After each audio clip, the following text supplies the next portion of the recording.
अल्हम्दुलिल्लाहि रब्बिल आलमीन वल आक़िबतु लिल मुत्तक़ीन वस्सलातु वस्सलामु अला सय्यिदिल अंबिया'i वल मुरसलीन।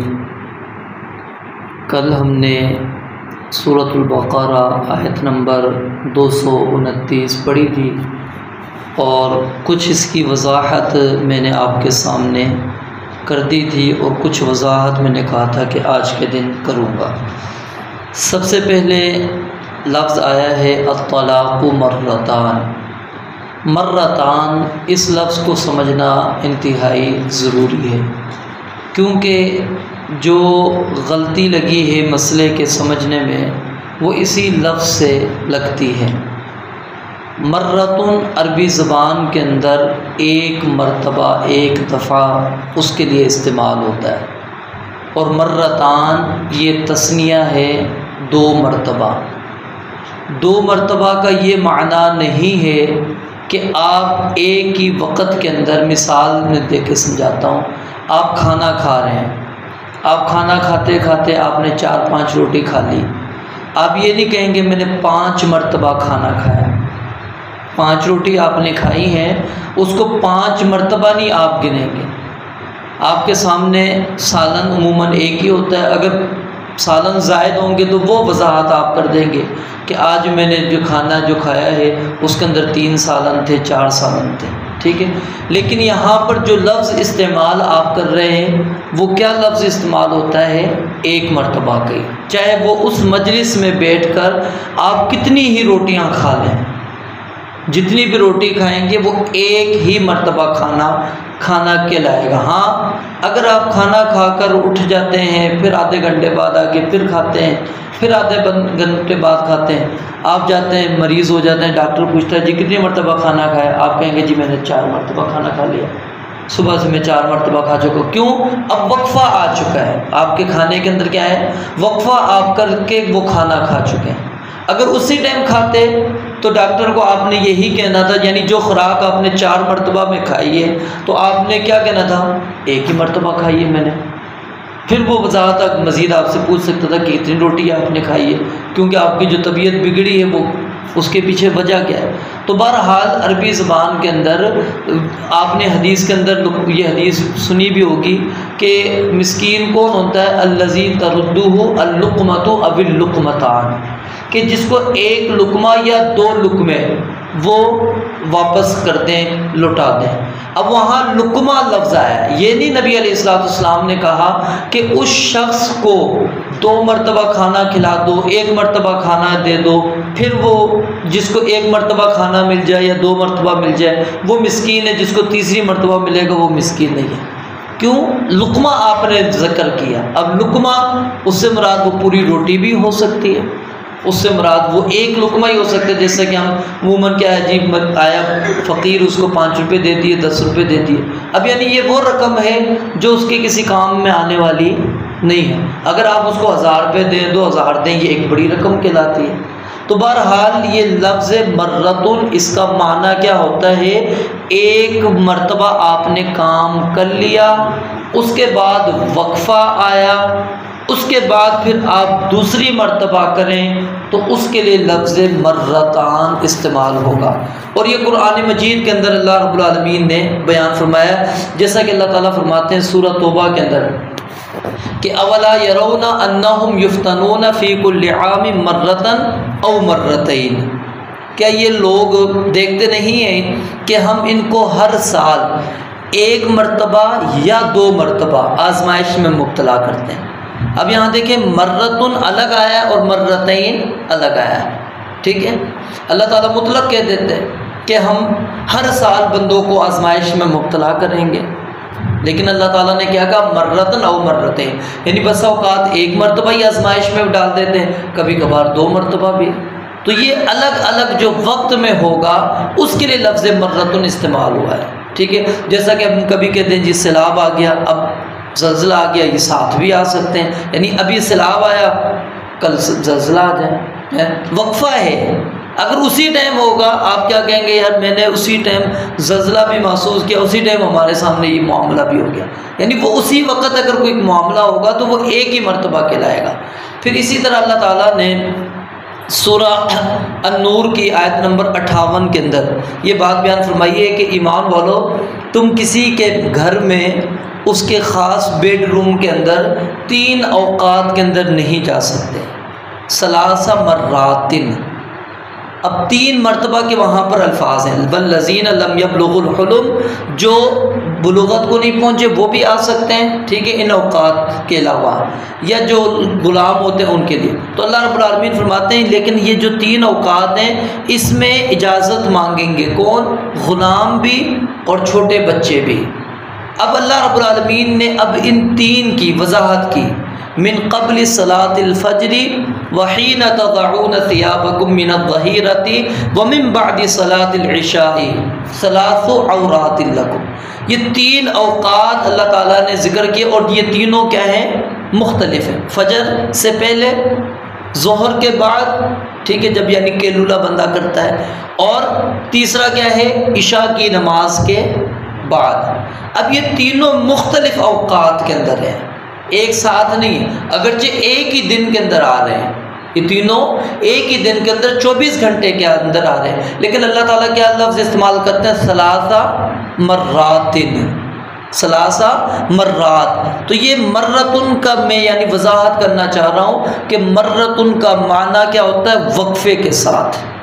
मर्रतुन का माना क्या होता है? वक्फे के साथ। जब वक्फा नहीं होगा तो उसके लिए लफ्ज़ मर्रतुन अरबी ज़बान में इस्तेमाल नहीं होगा। यहाँ पर अगर अल्लाह रब्बुल आलमीन वक्फे वाली तलाक मुराद ना लेते, ठीक है, तो फिर क्या होता? अल्लाह रब्बुल आलमीन मुतलक कह देते कि जैसा कि पिछली आयत के अंदर आ गया था कि मुतल्लका औरतें जो हैं वो इंतज़ार करेंगी। यहाँ पर अल्लाह रब्बुल आलमीन फरमाते कि तलाक हो चुकी, क्योंकि तलाक एक ही मरतबा थी।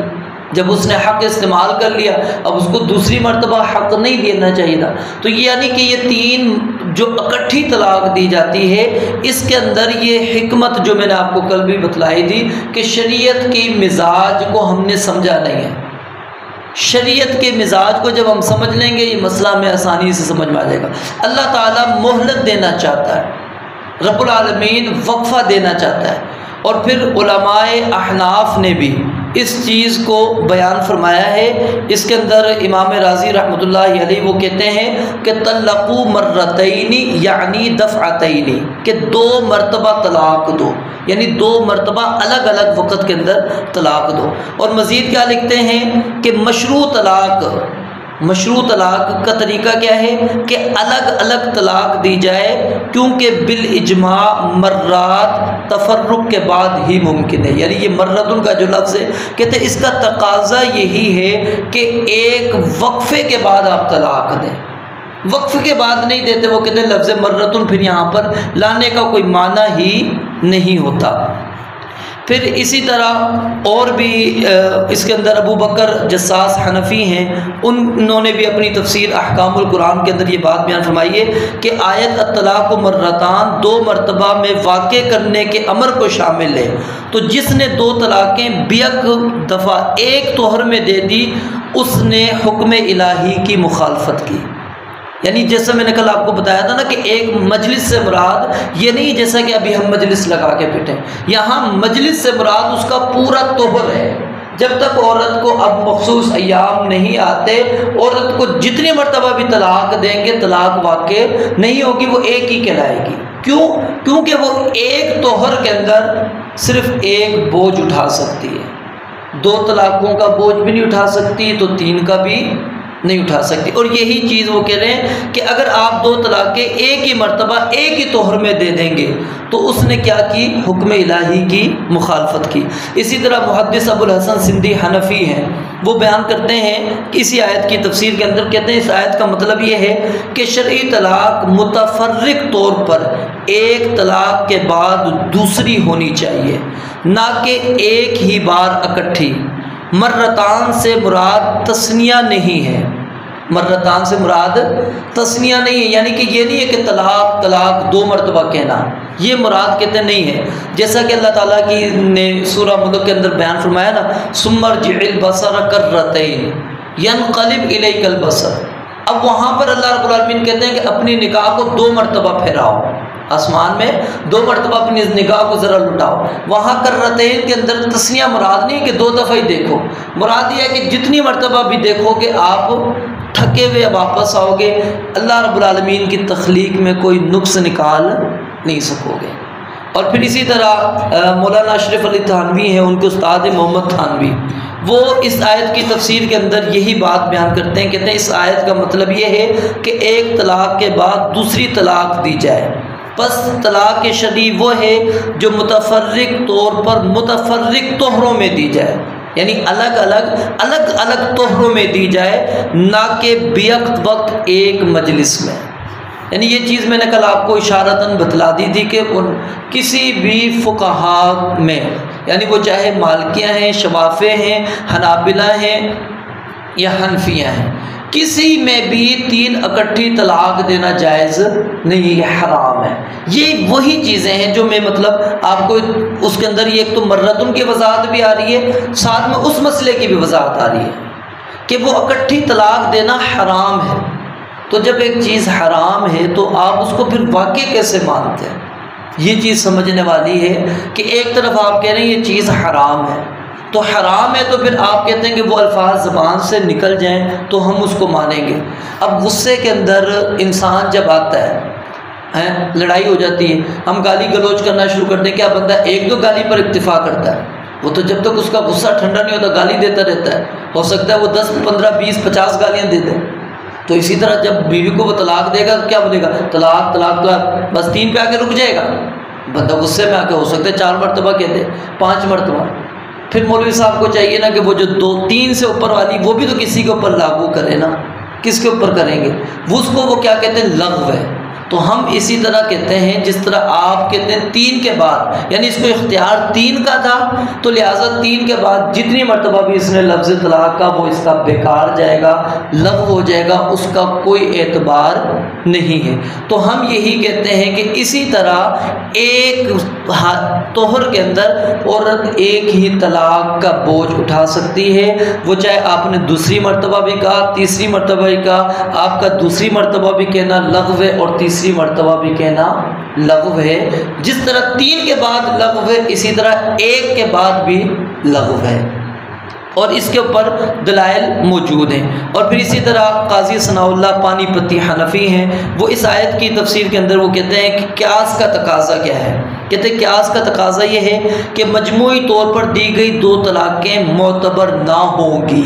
अगर कोई बंदा मजमूई तौर पर तलाक़ें 2 दे देता है, कहते हैं उसका एतबार नहीं होगा, तो 3 इकट्ठी का तो बिदर्जे औला एतबार नहीं होगा। ये मैं अपने अल्फाज नहीं कर रहा, यानी अरबी में अल्फाज है लेकिन मैं उसका उर्दू में आपको मफहूम तर्जुमा बता रहा हूँ। तो ये कहते हैं कि अगर कोई इकट्ठी 2 दे देता है तो उसकी हम 2 नहीं मानेंगे। क्या मानेंगे? 1 ही मानेंगे। तो यही चीज़ है, यानी कि अल्लाह रब्बुल आलमीन ने जो हिकमत रखी है उसका तकाज़ा भी यही है, और जो उलमा की तसरीहात हैं, बाकी तो मैंने आपको इशारा कर दिया था किताबों की तरफ, और भी बहुत सारी किताबें इस पर मौजूद हैं, उस पर आप मुताला मज़ीद कर सकते हैं। तो यहाँ मर्रतुन का माना एक मरतबा ही नहीं है कि एक ही मजलिस के अंदर आपने 2 मरतबा लफ्ज़ तलाक कह दिया, ये माना नहीं है, बल्कि यहाँ पर माना क्या है?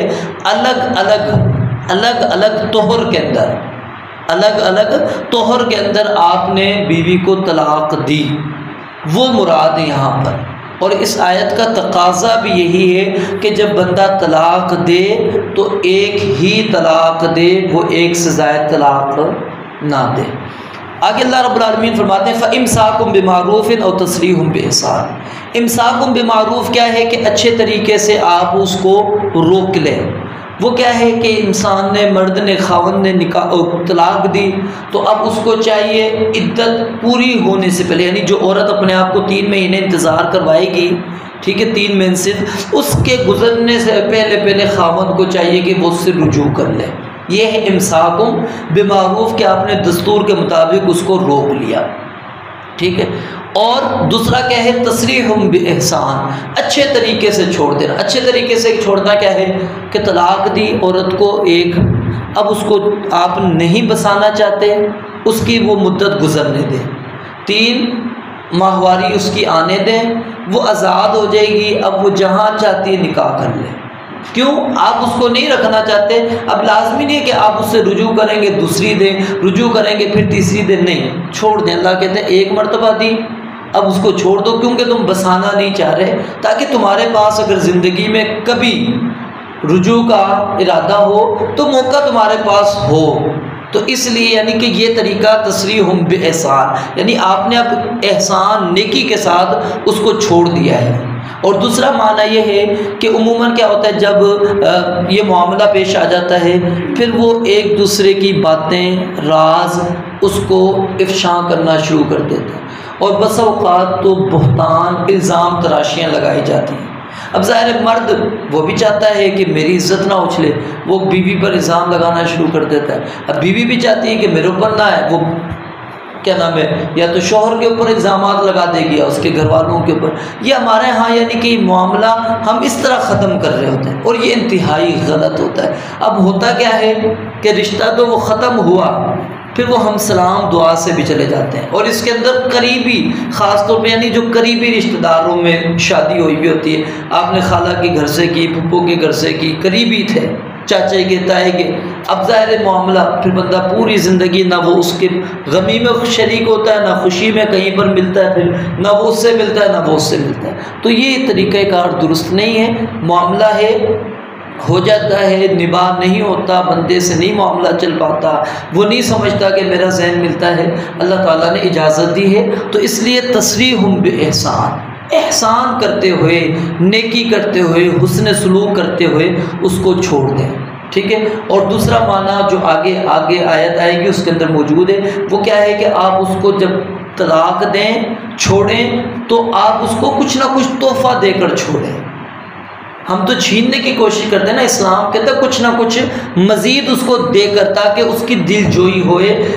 एक तो वो गम के अंदर है कि मुझे तलाक हो गई, मर्द को तो इसके अंदर क्योंकि परेशानी ना पहले होती है ना बाद में होती है। मर्द के ऊपर यानी हमारे मुआशरे के अंदर वो मर्द जितने भी जराइम कर ले उसके ऊपर तो कोई हरफ नहीं आता।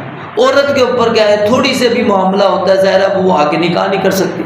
मर्द तो जाके उस दूसरी भी कर लेगा, वो कहेगा अच्छा 5 बच्चे, खैर वो कहेगी कोई मसला नहीं, वो अपनी माँ के साथ है, बंदा दे देता है। लेकिन औरत उसको कोई भी नहीं कबूल कर रहा, तो फिर उसके ऊपर ख़ास तौर पे अगर इल्ज़ाम लगा दिया जाए तो फिर तो और मुआशरा उसको नहीं मान रहा होता, फिर कोई भी उसको लेने के लिए नहीं कबूल करता। तो इसलिए अल्लाह रब्बुल आलमीन ने ये चीज़ रखी है, उसकी दिलजोई हो जाए। और जब आप इस तरह करेंगे तो ज़ाहिर है जब उसको तोहफ़ा देंगे, मुतअ तलाक देंगे, तो क्या उसके बारे में बातें करेंगे, यकीनन बच जाएंगे इससे। फिर आगे अल्लाह रब्बुल आलमीन फरमाते हैं वला यहिल्लु लकुम, हलाल नहीं है तुम्हारे लिए कि तुमने अगर कुछ दिया था अपनी बीवी को, वो तोहफ़ा जिसको हम हक में कह लें वो एक अलग चीज़ है, और दूसरा कि बंदा तोहफ़ा देता है, ठीक है। आपने कोई गाड़ी खरीदी, वो बीवी के नाम कर दी, अब हमने नाम की किस लिए, टैक्स से बच जाएंगे, ये भी मसला समझ लें, ठीक है। घर लिया बीवी का नाम कर दिया, वो समझ लें अब उसको तोहफ़ा हो चुका है, कागजात में आपने जब दे दिया अब वो उसका है, अब उसको दे दें। अल्लाह कहते हैं उससे लेना नहीं है, अब जो उसके नाम कर चुके हो अब उसको दे दो।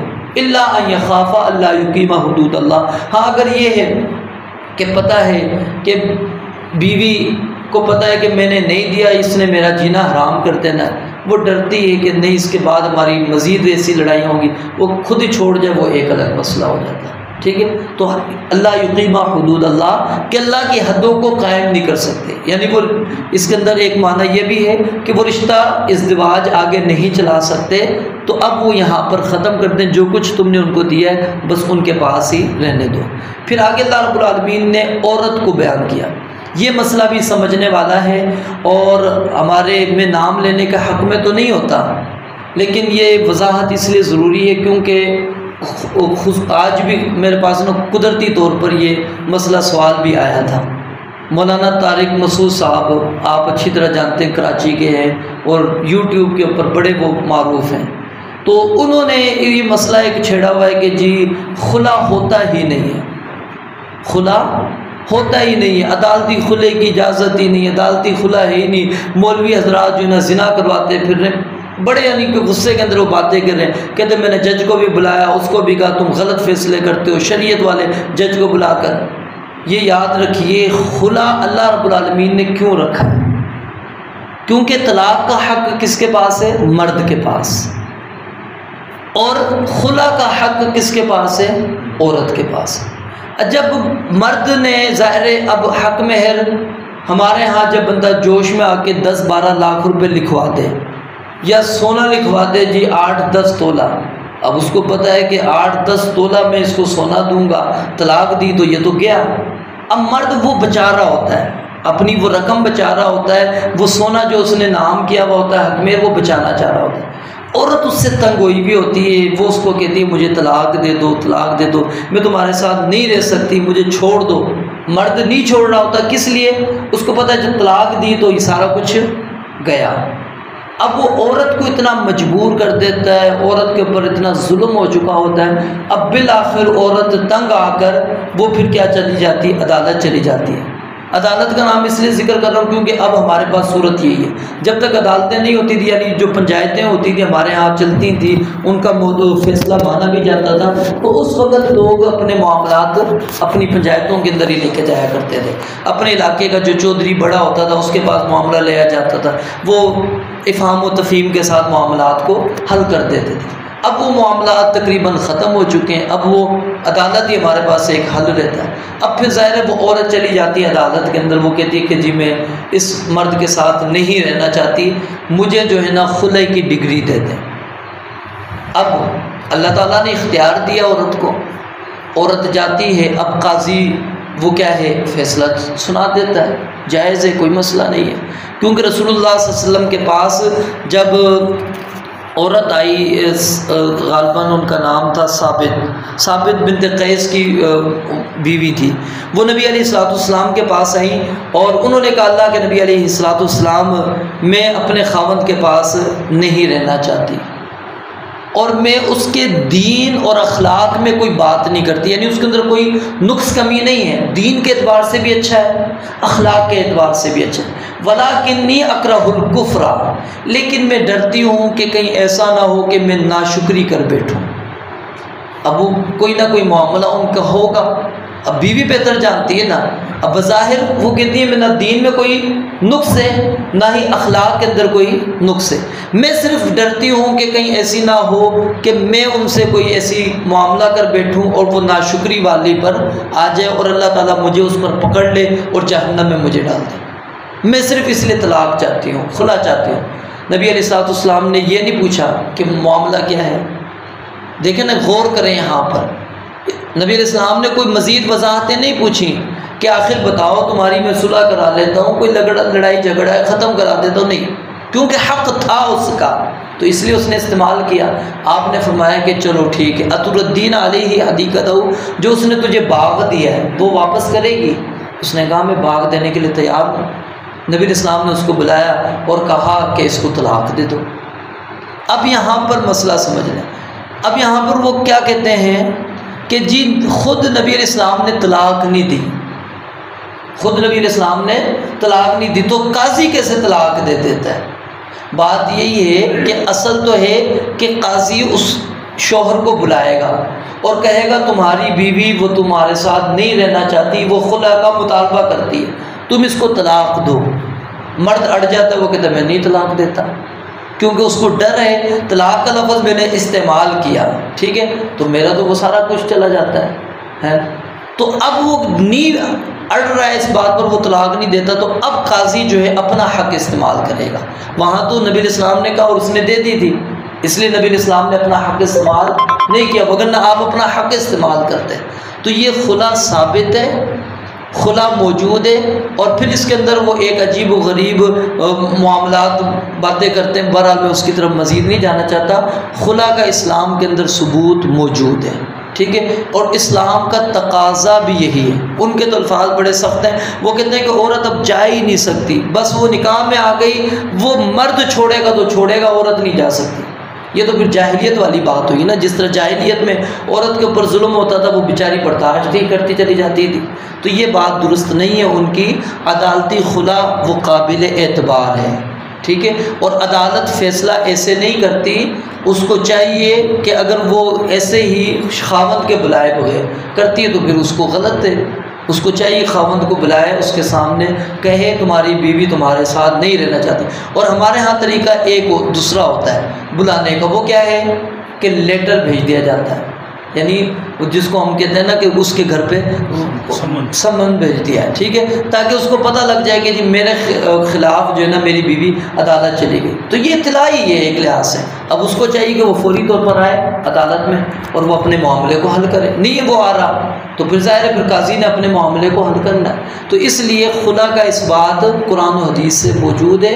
और इस सूरत के अंदर औरत वो फिदिया भी देगी, यानी कि जान छुड़ाने के लिए और मर्द से तलाक लेने के लिए। तो अब वो क्या देगी, जो हक में उसने दिया था वो वापस करेगी। इसी तरह जो तोहफे तहाइफ दिए थे वो भी वापस करेगी। हाँ, अगर खावंद वो कहता है मुझे ज़रूरत नहीं आप ये लेके चली जाओ, वो एक अलग चीज़ है, लेकिन वो देगी, ठीक है। और दूसरी बात यहाँ पर वो क्या है कि जब खुला हो जाएगा, ठीक है, अब उसके बाद औरत एक हैज़ सिर्फ गुजारेगी, एक माहवारी गुजारेगी। और उसकी वजह यह है ताकि ये क्लियर हो जाए कुछ है या नहीं है। अगर है तो फिर उसकी इद्दत निकाह के लिए उससे तो आज़ाद हो गई है, आगे निकाह के लिए फिर उसको जो है वज़ह हमल होना ज़रूरी है ताकि हसब जो है नसब वो बरकरार रहे, वो मखलूत ना हो। रब्बुल आलमीन से दुआ है अल्लाह ताला समझने अमल करने की तौफीक अता फरमाए। वाखिर दावाना अल्हम्दुलिल्लाह रब्बिल आलमीन।